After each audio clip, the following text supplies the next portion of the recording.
If you woke up this morning and didn't get your Steve Porter fix, now's your chance. Coming up next on Carolina People.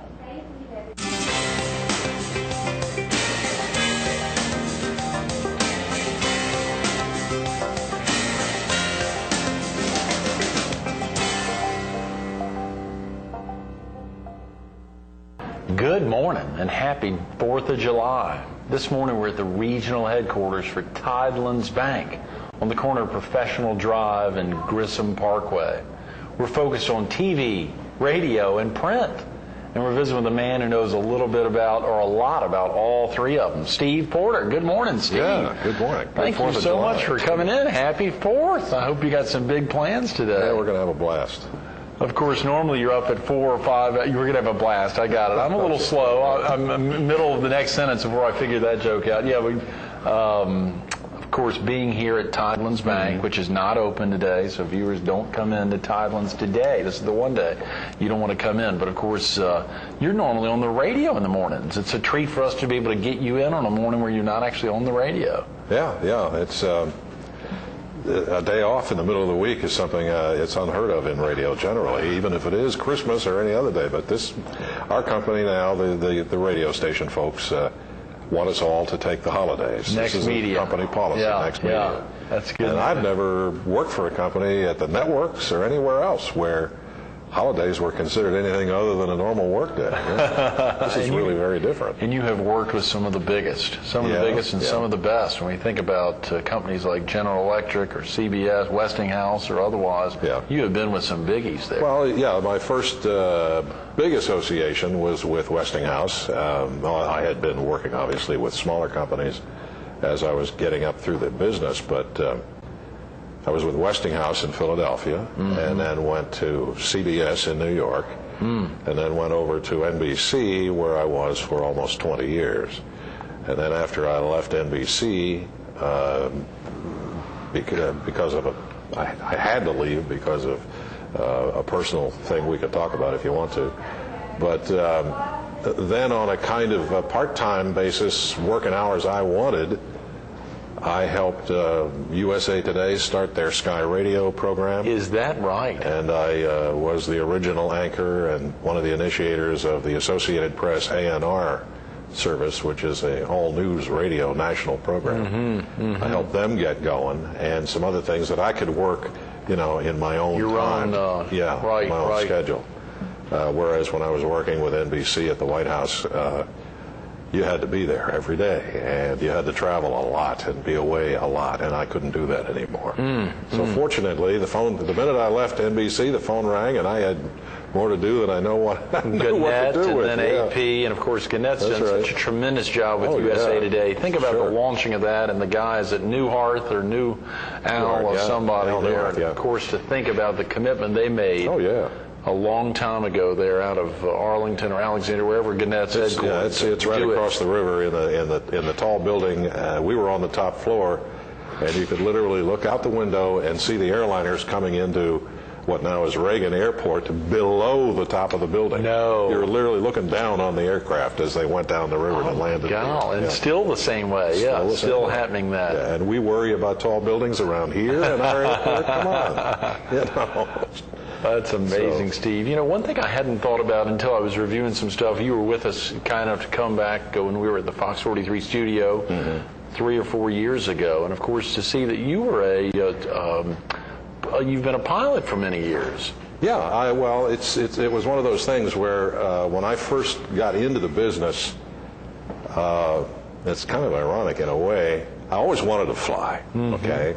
And when I was about to get drafted into the Army, during the Vietnam War, I went and got my physical, and they took a look at me, and I had been injured in high school. And they said, well, we don't want you. You couldn't even get through basic training. Get out of here. And it was some sergeant who used very long 4-letter words and told me to get out. Well, they obviously didn't want me. And he asked me, he said, what do you think you're going to do in the service? I said, well, I was going to join the Air Force because I want to learn to fly and all that. He says, you're not going anywhere. Get out of here, So I left, but I still wanted to fly. And a lot of the guys that I was in school with were pilots and became pilots. And Is that a lot right? of them went In to the Air Vietnam. Force? Yeah, a lot of them went to Vietnam. And so I landed in San Antonio when I was, how old was I? 23 years old. In early 20s. Yeah, and working for a television station there, anchoring a morning news program, 2 hours long. But you had Randolph Air Force Base, Lackland Air Force Base, Kelly, Brooke Army Medical Center, the Burn Clinic, all of these bases, all right there in San Antonio. Right. And so I kind of became friends with a bunch of guys out at Randolph. In fact, my wife became very good friends with the wife of the master sergeant who ran the NCO club. Mm-hmm. We had it made. I mean, every Friday night they had the best entertainment, the best food, the whole night. But then I got to fly just about everything that flew in and out of there. Not myself, so to speak, but I did a lot of filming, and the Air Force came to me at one point because they knew I had been doing this, and they asked if I would help them put together a training film for the Vietnamese that they were training there on the old T-28s. Yeah. Mm-hmm. So in a way, I was kind of semi in the service there for a while. Mm-hmm. I had a blast, and those little Vietnamese guys trying to learn to fly those things. I mean, they didn't always hit the ground the way they were supposed to. But I learned a lot, had a lot of fun, and I think I flew just about every kind of aircraft that's ever landed at Randolph, and that's where I really got the bug. Right. And then when I moved from there back to Philly, and then went on to New York, I thought, well, I'm going to go ahead and pursue this. Oh, by the way, my very first flying lesson was given to me by, and his name skips my mind, and if he's watching this program, I'm sorry. I've only met him one time, and that's when he took me up on that first flight off of Tampa Airport. The old airport out on the island, and I think it was an old Jenny. And I took that first lesson, but then I couldn't go on anymore after that. He lives in Conway. Oh, come on. Oh, yes, and he writes a lot of letters to editors, so look out. Oh, good. Yeah. Name slipping. I love it. That's right. He's going to write in and say, how could Porter forget my freaking name? I took him up the first time. It's virgin experience. That's right. I've never seen him since then. But I know he's out there. And, right. But then when I moved into a neighborhood in Jersey, in Morristown, New Jersey, about half my neighbors were airline pilots. No. For the old Eastern Airlines, Sure, and they had the chief DCA pilot for Delta, and they all belonged to a group with a whole bunch of Bell Labs people. And most of them were Germans, so it was kind of like being in the Luftwaffe. But that's where I got my training. With a wonderful instructor out of LaGuardia. He was the line chief for TWA, the old TWA. Right. And I just went straight on through all the way. I went through the standard private license, and then through instruments and retractable and all the rest of it. Is that right? Yeah. Full-fledged? Full-fledged, yeah. And then we flew for many years with my family all over. Mm-hmm. Never really had any close calls. Would you all even fly down here when you were vacationing in Myrtle Beach? Oh, absolutely. Yeah, in fact, I would get off work sometimes late at night, go grab the family, go out to the airport, and just trumpet and come down here. We'd be down here in about 3.5 hours. Is that right? Yeah, we really enjoyed it. That's amazing. You think about that, getting the bug there. Of course, part of the real bug, as you highlight, the recruiter saying, you're not going to fly. Yeah. I mean, that would be a great encouragement in and of itself to get out there and get your license. That's right, and get all your approvals. So it was in Tampa. Wasn't it in Tampa where you became a news director at a very early age? Well, of course, I got my schooling at the University of Miami, and then I came back to Tampa because I had been there before I went to Miami. And became the news director there at, 20 years old, I guess, right out of college. And that was right about the time of the Cuban Missile Crisis. And so that was when Tampa just came apart at the seams. There were soldiers all over the place and everything. And the general manager said, Steve, are you going to stay here if the missiles start flying? Of course, that was the headquarters of what then was the Southern Command. Is that right there in Tampa? Yeah. It's now the Central Command. It's the big headquarters. In fact, those are that's the base through which all of our activity in Iraq is handled. Even now? That was Schwarzkopf's headquarters, and his replacement is there. Huh. And of course, they had an awful lot of activity there. But during that missile crisis, it was hilarious. And the general manager said to me, "Are you going to stay here when the missiles start falling on this town?" And I said, "No." I think I've been to Austin, yeah. My wife had already packed the back of the car with canned goods and everything else, and we were going to leave. You know, I figured I'm a reporter up to a certain point. Right, right. But you can't do very well when you're dead. So I thought it was time to leave. Yeah. Standing under missiles is a little different than doing combat. You don't have much of a chance. Oh, yeah, sure. So, but anyway, that was that. By the way, I left Tampa. John F. Kennedy came to Tampa to visit. I think it was his only visit in November, about November 16th or 17th. Of that year, 1964, as I recall, or was it 63? 63. Early 60s. Yeah. 2 days. He went from Tampa to Dallas. That's where he was killed. That's where he was shot. 2 days later, and it was my first chance to see this very vibrant young president, well tanned and everything. I was really impressed with him. Oh yeah. And NBC Radio, we were their affiliate. Kind of depended on me to feed all the information and the reports to them in New York. Right. So it was my first shot at any kind of network. And then 2 days later, John F. Kennedy gets shot, and it was just unbelievable. And you quickly, that's what took you out to Austin, or out to Texas? Or, No, I was in the there? process, even at that time, of being hired in San Antonio. And I left Tampa about a week later, went to San Antonio, and started to anchor a program there. And then ABC asked us, our television station, which was ABC, to do their work covering the Johnson Ranch when he was there, because he was now president. Sure. And I would go up there with a camera guy, and we'd play network, you know, because ABC News at that time, this is 1963, 64, they didn't have a news department to speak of. Right. And so we did their work for them. And so then I got to, that was my first experience with White House activity. And back then they had what they called the Signal Corps. Today everything is very fancy. It's called the White House Communications Agency, or WACA. They got fancy this and fancy that equipment. But back in those days it was basically phone lines. Right. And it was awful, Pure down and dirty. It was really down and especially out there on that ranch of his. And this is on LBJ's LBJ Ranch, yeah. I think you'd written in a piece in the Herald one time about experiences out there. Or was it with John Connally? Was that the same? Well, there's a different location. Yeah. See, John Connally and Lyndon Johnson were close friends. In fact, Lyndon Johnson was the best man at John Connally's wedding to I think her name was Emmy. I can't think of her name. Connally. They got married in Sam Foer's house in Floresville, Texas, which is about 100 miles south of San Antonio, about halfway down to the Mexican border. And John Connally had a ranch, and his product on that ranch was cattle grass, high-quality grass. He had his own landing strip in his backyard, just like Lyndon Johnson. Oh, yeah. It was like this was the thing you had in Texas, a landing strip in your backyard. And we went down there because we had a report in San Antonio of a local guy who actually was going to run against the local sheriff in an election. Now, everybody in Floresville in those days was a Democrat. There were no Republicans.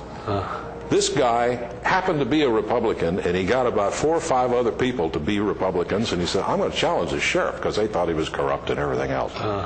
Well, he challenged him, and he got his butt beat up. I mean, they beat him up good. So we said, we're going to go down there and do the story. So we went down, and here the guy comes out of his house, and he's all bandaged up, but he could walk, and we did a little interview with him. And he said, and that guy across the street is so full of, you know what? No. And the guy across the street is John Connally, the governor. You're kidding. That was his house. So I looked at my camera guy and says, we're going over there.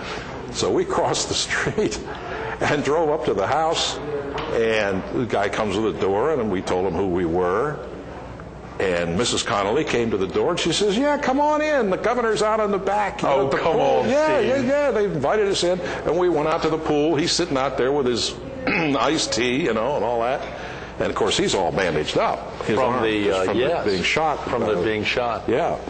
And we did a good little interview with him and how he felt. And he, by the way, he also was never convinced that Lee Harvey Oswald was the only shooter.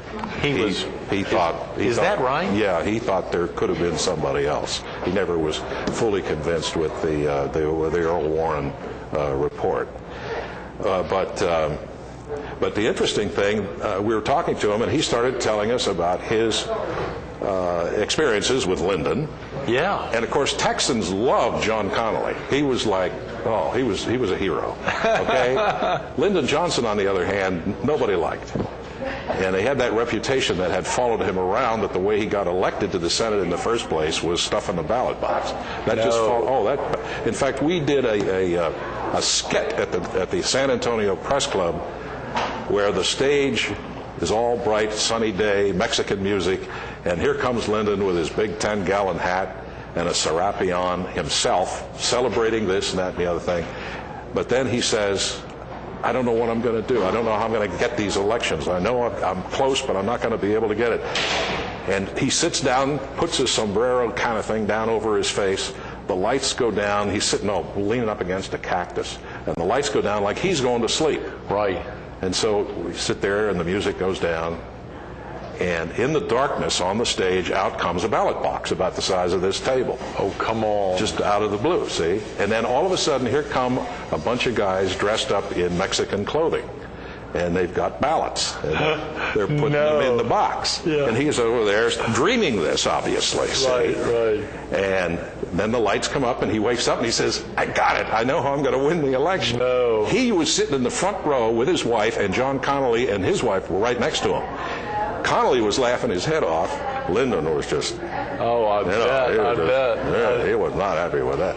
But that followed him all through his experience in Texas. Yeah, but people just absolutely adore John Connolly. In fact, in Floresville, in the main restaurant in Floresville, there was this huge... You know how in China you would see these pictures of Chairman Mao? Right. Well, I had pictures of John Connolly like that in restaurants and everything. John Connolly said, "Go over to Sam Foer's house," which was in Florida, right in downtown Floresville. "Go over and Sam will tell you some stories." I didn't know who Sam Foer was. Well, it turns out he was the lifetime postmaster of the city of San Antonio, which is a big job. Yeah, sure. But because he was an associate of Johnson and Connolly, he had that job for life. I don't think he ever went to work, but he was the postmaster. And so we went over to Sam, and we knock on the door, and the lady comes to the door. "Yeah, Sam's here." It was a big old house. It was like a ghost house with the plaster and everything was coming apart, but you could see where it had been a grand home at one time. And it was in that house that John Connolly got married, and Lyndon was his best man. No. Right there. And Sam came down the stairs in one of those old tank underwear shirts, You were kidding. The postmaster. Postmaster. Yeah. And the shirt was gray, like he'd been wearing it for about 2 years. And he came down, and he sat down and told us the darndest stories about Lyndon and John Connolly. And we thought it was so good that we pitched it to ABC News, and they took it. Did they really? Yeah, they used excerpts of it. So. Wow, Steve, and you were in your early 20s then. Oh yeah. This would have been gigantic. Was there anyone? Did you have peers in your age level? I mean, I don't think so. Would there have been peers anywhere in the U.S.? Do you know who was anchoring ABC News at that time? Peter Jennings. Is that right? He was only 20. He was my age. He was like 22 years old. Yeah, sure. 23 years old. This was in 64. Right. 34, right. Ron Cochran was their first anchor there, and then they put on Peter Jennings for about 6 months to a year. Right. And then they sent him to London, and I can't remember who followed that. No, I may have been young, but Peter Jennings had the better job. Oh, a superstar there, yeah. God bless his soul. 43 years ago, Steve. Yeah, Think it's been a about while. how the time has flown, and of course for you, the experience of having, TV, the most powerful medium in the world. Yeah. The excitement for you now, Oh, and yeah. then of course radio, which is TV but without pictures. without pictures. That's right. And then print, which is an entirely different medium, but one that Yeah. you've wrapped around well. And we've got a copy that's one of your old columns, Snippets.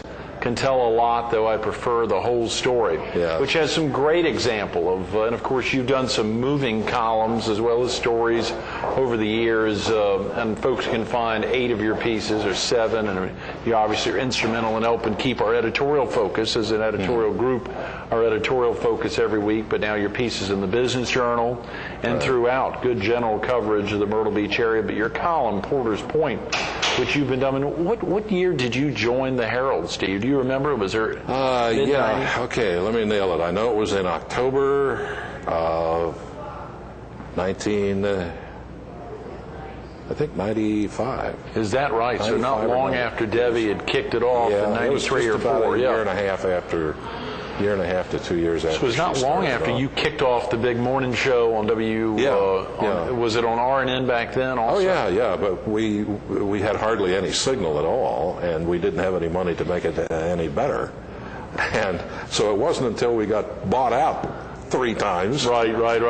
before we had the money to upgrade the signal to what it is now. It was 94.5 at one time, and now 94.5, and now 99.5. the next media, when they came in, Right. one of the first things they did was move it to 99.5. Yes. And we went from an affected radiated power of 1,100 watts to 25,000. Wow. So that made a Tremendous. great big difference. You got listeners all over, to a great degree of even our viewing area. A lot of folks that are far outside just Horry, but down into Georgetown, up into Brunswick, into Marion, and even in Dillon and other counties. I got to say, after all those years of working for the networks, being at the White House, traveling around the world, being with the Secretary and the President, doing all the work at the networks, almost 20 years in New York City, anchoring NBC News, Right. the radio network. This here in Myrtle Beach, this experience that I started back in January 2nd of 1995, and then the experience with the radio, with the newspaper, of course, back when we were still using glue and paper to put it together. I'm glad that was has before been, my time. without a doubt, the most fun that I've had in my entire life in terms of a career. One that I feel is, you feel like something is, your work is actually having a result. I'd go to the White House every day, and of course my job at the end of the day was to put together a syndicated television piece for NBC early morning, sunrise, and also syndication. And it was okay. There's a format to that. You do it, you put it together, you get it done, you go out and do your stand-up on the front yard, and you go home, and you walk down the street, and you think to yourself, now, what did I actually do today, and was it worth it? And who's actually going to care? Because it was going out into the ether. And you never got any reaction from anybody, except when you did something stupid. Came down here, I can't lift a finger without somebody yelling at me, or writing a letter, or calling on the radio. Calling into your radio show, sure. But you can see the interaction of what a good thing communications is, broadcast and newspaper. And when you're a part of it, you can actually put your hands on it and feel it and see the effect, which you can't when you're working up there in the big time. So writing for the Herald was the first time you went in newsprint. That was your first. Except for a couple of years with the Associated Press. Right, sure. But that I didn't write long form for the Associated Press. I wrote short form for broadcast, television, and radio. Right. In fact, many times I heard Tom Brokaw reading my words. No. Stuff that I had written. That would feel like you were doing something, even if just making a difference to Tom Brokaw. Yeah, well, you know how writers are. They'll take an AP dispatch, and they'll add a few lines, but basically they just use what AP's written. Why rewrite it, Steve, I know it's the 4th of July, and we'd love to go on all hour. We've got some car talk show right after us. We've got less than a minute. If there was something, any big piece that really stands out in your mind over your almost now 5, golly, is it 5 decades almost now. It'll be 50 years next year. News reporting next year, 5-0. Yeah, March 18th of next year. Anything that just stands out in your mind? Maybe it is just the last decade of really making a difference in a small community. The one time that I felt I was actually watching history happen, when I was traveling with Secretary of State Baker, and there were just 2 things that happened. One, when we went into Bulgaria right after the Russians had been run out of there, and they now were facing a new way of living under the so-called democracy. Well, they had no idea what democracy was. And I'm in the hotel as we arrived. I hear this chanting and screaming in the street, and I'm thinking, oh boy, they're coming after us, you know, because only 12 reporters traveled with the secretary. So there were only 12 of us in the hotel, along with the secretary's staff. And I'm thinking, they're gonna crash into this hotel, and we're all done with. See, so I look out the window, and the whole square, as far as I could see, was full of people. And so I thought, well, I got to get the story. So I grabbed my little tape recorder, and I run downstairs and out into the crowd. And I start saying, you know, what's going on? Why? What? The secretary's protected. You're not going to be able to do anything. Or this. I said, oh no, we're happy to have you here. We love you. And they're patting me on the back and shaking my hand. Some people had drawn American flags, because they didn't have any, on pieces of paper, and were trying to wave, you know, the flag. And we got to talking about holding elections and how they were going to do it. They had no conception of how it was going to work. The thing that's hilarious is that George Bush just took a trip over there for the first time. Is that right? And he got the same treatment. And it astonished everybody on this side of the ocean, but that's how much they love Americans. Bulgarians, of all people. That's amazing, Oh, Steve. yeah. That's a tremendous story. I'm sorry we've run out of time. That's okay. So great being with you this morning. Thank you so much for being with us. Stay tuned to more Carolina People with Steve Porter coming up next. A lot of fireworks going off today. Be safe, be happy, enjoy your time on a tremendous Independence Day. Happy 4th of July.